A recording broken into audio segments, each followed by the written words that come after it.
We often look at twins and assume that because they occupy the same womb, they shared the exact same prenatal experience.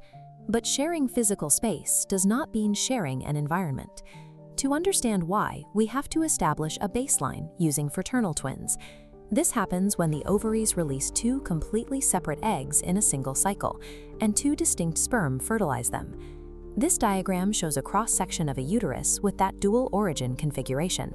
Because they stem from entirely different genetic pairings, each embryo implants on its own. They build their own isolated placentas and their own protective amniotic sacs. They share a womb, but literally nothing else. Identical twins start as a single fertilized egg, but they do not always get that same independent, isolated setup. While they carry an exact matching copy of DNA, the physical realities of identical twins inside the uterus can range from completely separated to dangerously fused. The degree of that physical independence is dictated entirely by the precise microscopic moment the cell splits during a relentless 14-day biological countdown. Over the first 3 to 5 days, the newly fertilized zygote rapidly divides into a tiny cluster of up to 32 cells.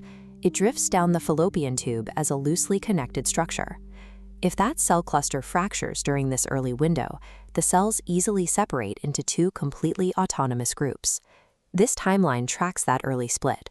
When it happens between day 0 and day 3, the two new groups proceed on their own, each forming a separate placenta and a separate amniotic sac.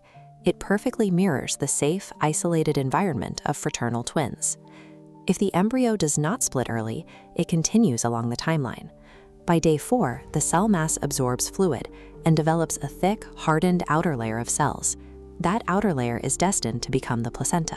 If the split occurs slightly later, across days 4 through 8, the inner cells successfully divide.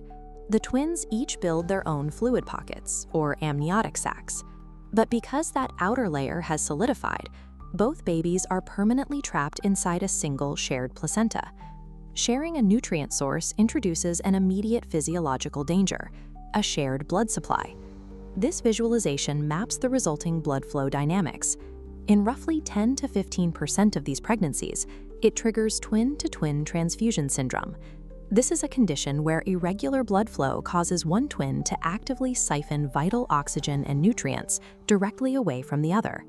A delay of just a few microscopic cell divisions shifts the pregnancy from an isolated, low-risk environment into a shared biological ecosystem where the twins must actively compete for survival. Advancing the timeline to days 9 through 15, the physical setting changes again. The embryo is now securely embedded in the uterine wall, and the cell mass have hollowed out a unified fluid cavity. This cross-section highlights the consequence of a late split. If the cell mass fractures this far into the sequence, both babies are forced to develop inside that exact same fluid-filled space, sharing both the placenta and the amniotic sac. In this configuration, there is absolutely no dividing membrane to keep the growing babies physically separated. Without a barrier, we see a severe mechanical risk. As the babies grow and move around in the womb, their umbilical cords inevitably drift, overlap, and knot. These knots create a lethal risk of entanglement that can instantly restrict blood flow and sever their lifelines. Pushing the timeline to the absolute limit, days 13 to 15, we reach a biological breaking point.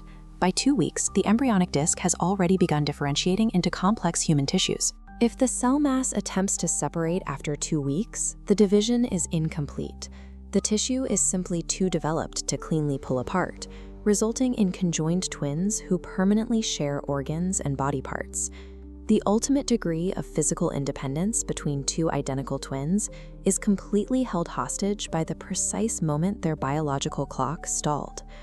Because the consequences of those microscopic cellular splits scale up so dramatically over 9 months, modern obstetricians immediately scan twin pregnancies upon discovery. The primary objective is to map the placental layout and deduce exactly when that invisible cellular fracture occurred. Knowing that timeline dictates the medical strategy for the entire pregnancy. Early split twins generally grow with the same low risks and standard monitoring as a single pregnancy, while late split twins require intense surveillance. Late split twins almost always require premature delivery via C-section to prevent catastrophic cord accidents in the final trimester. It is easy to look at identical twins and assume they traveled the exact same path. But while they carry matching DNA, their physical journeys and the dangers they faced in the womb were completely divergent. Human development relies heavily on the genetic code we inherit, but our ultimate survival in our very first biological home is governed entirely by the unforgiving, invisible clockwork of cell division.